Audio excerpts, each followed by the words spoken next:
Hi Garth, happy E3. Hello, happy E3 to you as well. So, what can you tell people about the story of XCOM 2? What sort of changes does that make to the game as a whole? We're actually really excited by the premise of XCOM 2. Enemy Unknown was built off of the idea of overcoming great odds. There's consequences to the game. Again, you're losing soldiers, you're losing countries. It's a game about loss. And we found through data and our player base as well, a lot of people lost the first time they played. So we wanted to take that idea and run with it. And because Enemy Unknown was about overcoming odds, we said, how can we stack the odds even more so against the player? So then when you overcome it, it's even more exciting. So we said, okay, let's go with the idea that XCOM 2 starts in a world where XCOM didn't succeed. And we thought that was very compelling. So 20 years into the future, the aliens did not annihilate Earth, but they have occupied it, and that's where we start this game. Lovely. Right, so we're going to get right in. We've got some questions from the community. All right. Are you happy to answer them? I'm very happy to. Are you basing XCOM 2 on XCOM Apocalypse? No, we're actually not basing on an XCOM Apocalypse. Apocalypse was a beast of a game that had a lot of really cool ideas, and some of the visuals there's certainly overlap with what we're doing, but that was not the inspiration for it at all. How will the mobile headquarters factor into the gameplay? The mobile headquarters is going to be very cool. Obviously, you're on the run now, and you're trying to spark a resistance. So you have a base that is not rooted underground. You can move it all around the world. We're going to give a lot more details on that in the future, but for now, you can rest assured that you'll be able to move your base around. Will we see the return of more aliens from Enemy Unknown or Enemy Within? Well, I can say there's going to be more aliens. Some of them may be a little familiar. You've seen the sectoid already. So you'll see some aliens that have undergone some changes in the past 20 years. And some of them may be related to Enemy Unknown, and we also have some brand new ones as well. Any new classes or customizations? There are new classes. We actually have 5 classes in XCOM 2, and we've talked about 4 of them. You've seen the Ranger and the Specialist, which are the most exciting because those are the evolution of what the support unit and the assault unit from Enemy Unknown would have turned into in this new world.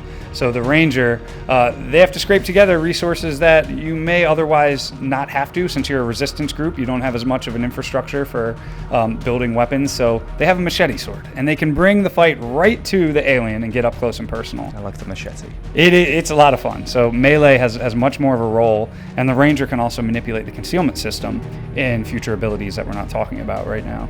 So they can sort of be this scout concealed unit that can get up close and dirty if they want to. And then the Specialist is very cool as well. They can still do standard support abilities where they're buffing units, protecting them, raising their defense, but they also have a pet gremlin. You may have seen that in the announced trailer. It's this drone that you can send around and give orders to. And they can also go on the offensive, or you can also hack into robotic enemies and mission objectives. So they might hack a turret, completely take it over, and turn the tide of the battle where you're using the enemy's tools against them. One reason a player should get XCOM 2 at launch? One reason? One, but I'm guessing there's many, right? You'll make me very happy. Please, that could be the one reason. No, but in all seriousness, my favorite part is probably the procedural nature of the game. I mean, that's like the one thing pillar-wise that we didn't ship with in Enemy Unknown that we always wanted. You want procedural maps. You want sort of that goal of procedural maps, and the team did that with XCOM 2. So you're never going to see the same map twice. And it's just this really cool feeling, even 20 years into the future, with these city center-looking areas where it's very eerie, this eerie feeling that you're like, I think I might have seen this building before, but it wasn't exactly in this way. And so you can't predict layouts. You don't know what's going to happen.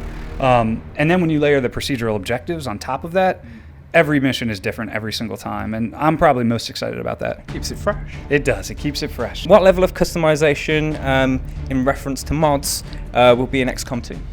Mods was a huge pillar. That would probably be the second thing I'm most excited about. So, great question.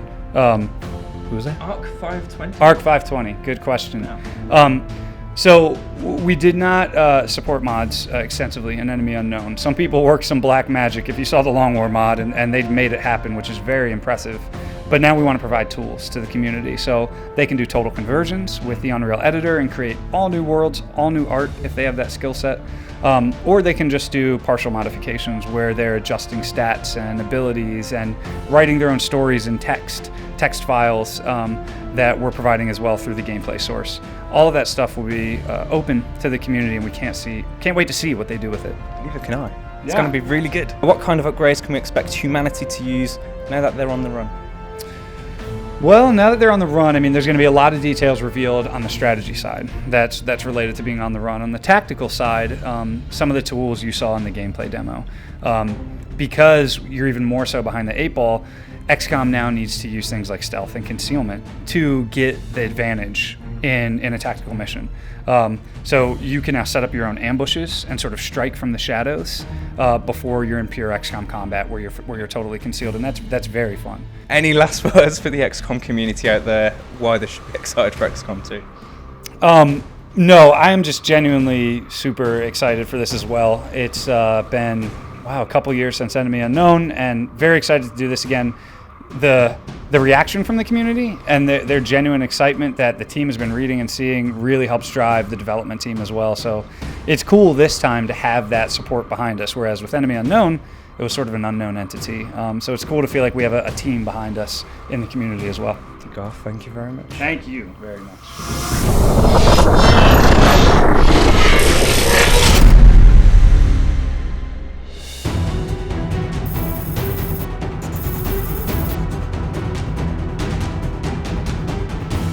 Do I have a hair coming out of my nose? No. You're like about to lose it. No, you just really talk. All right.